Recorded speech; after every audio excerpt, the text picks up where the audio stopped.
माझे वाचन. लेखक डॉक्टर अनिल सोमण. स्वर परीक्षित सोमण.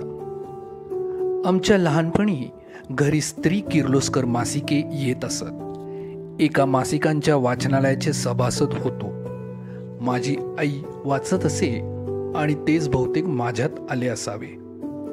वाचनालयात जाऊन मासिक बदलण्याचे काम मी करीत असे. तेव्हाच कधीतरी पुस्तकांची ओळख झाली. आता विस्मृतीत गेलेले लहान मुलांचे फुलबाग नावाचे मासिकही घरी येत असे. सोबत चांदोबा होताच. नंतर कधीतरी धनंजय, काळा पहाड यांची ओळख झाली. पहिले प्रवास वर्णन जादूगर रघुवीर यांचे वाचल्याचे अजून आठवते. नोकरीस लागेपर्यंत वाचनात जरा खंड पडला.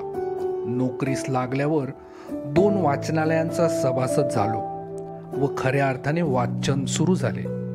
त्यावेळेस नवीन पुस्तकांसाठी क्लेम लावावा लागत असे. माझ्या वाचनाला कुठल्याही विषयाचे बंधन नाही.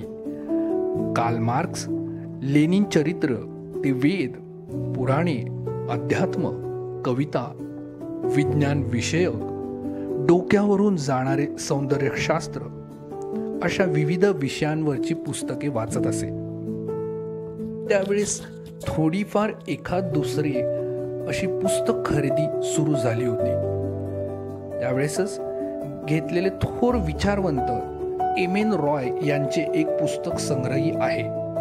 कथासंग्रह व अनुवादित पुस्तके फार थोडी वाचली आहेत. आत्मचरित्र, आठवणी किंवा ललितले, प्रवास वर्णन अशी पुस्तके जास्त आवडतात. त्यामुळे माझ्या संग्रही विविध ललित पुस्तकेच जास्ती आहेत.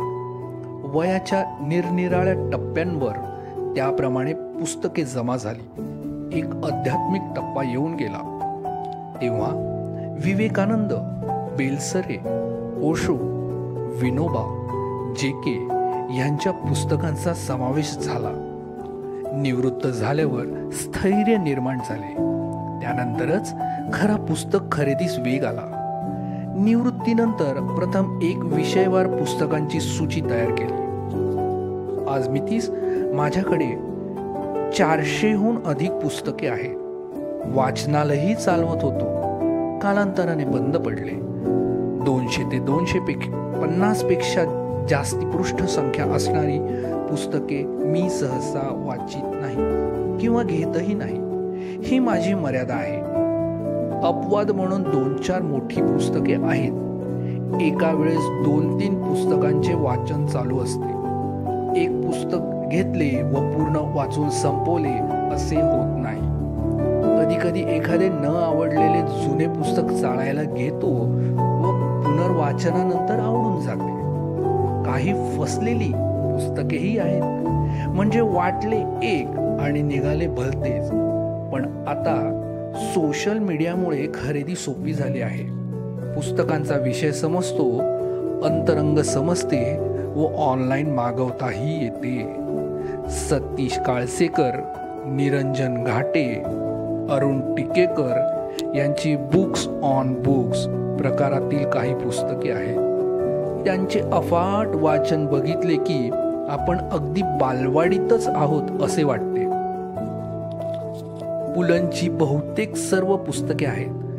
मन उदास झाले, खिन्न झाले की पुलंचे कुठलेही पुस्तक उघडून वाचावयास घ्यावे.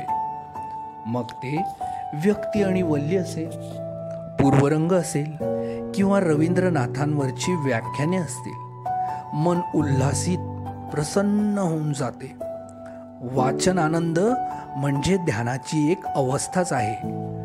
आत्ताच्या अंगाळलेल्या पिढीला पुलं समजणे अवघड जाईल. त्यातील कालबाह्य संदर्भ उमगणार नाहीत. त्यामुळे आमची ही बहुतेक शेवटचीच पिढी असावी. कोणी काय वाचावे हा अगदी व्यक्तिनिष्ठ प्रश्न आहे. कोणाला रहस्यकथा आवडतील तर कोणाला प्रवास वर्णन. आध्यात्मिक पार्श्वभूमी असेल तर ती व्यक्ती तशाच प्रकारचे वाचन करेल. पण एक सामान्य वाचक म्हणून वाचन एकांगी असू नये असे माझे मत आहे. वाचन हे चौफेर असावे. अशी ही माझी वाचन यात्रा चालू आहे व चालूच राहील. मी अजून एक गोष्ट करतो, पुस्तकेच भेट म्हणून स्वीकारतो आणि पुस्तकेच भेट देतो. धन्यवाद.